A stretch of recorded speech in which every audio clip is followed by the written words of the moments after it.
आरती के ठीक बाद हमारे खेसारी लाल जी ने जो भजन हनुमान जी के ऊपर बनाया है उसका आज विमोचन बागेश्वर धाम के इस मंच से किया जाएगा। बागेश्वर धाम की चलिए, आज जीवन धन्य मेरा भी हुआ।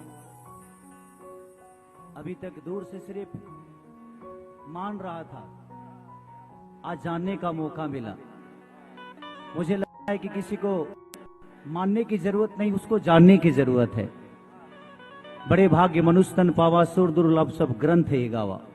इस मानुष के तन में आकर भगवान राम ने अपने नाम को पीछे कर दिया और मर्यादा पुरुषोत्तम श्री राम कहला गए। ये देखकर काफी ज्यादा खुशी हुई कि हमारे खेसारी भैया अपने काम काज को छोड़कर कुछ समय प्रभु के लिए भी निकाल रहे हैं। जी हाँ दोस्तों, कल रात को खेसारी भैया बागेश्वर धाम सरकार के धाम में गए थे। वहां पर उन्होंने एक भजन भी गाया है। उस भजन को जाकर आप YouTube पर भी सुन सकते हैं। खेसारी भैया का ये रूप देखकर अंदर से बहुत ज्यादा खुशी हुई, क्योंकि वो हमेशा काम में ही बिजी रहते हैं। वैसे इसके बारे में आपकी क्या राय है, हमको कमेंट जरूर कीजिएगा।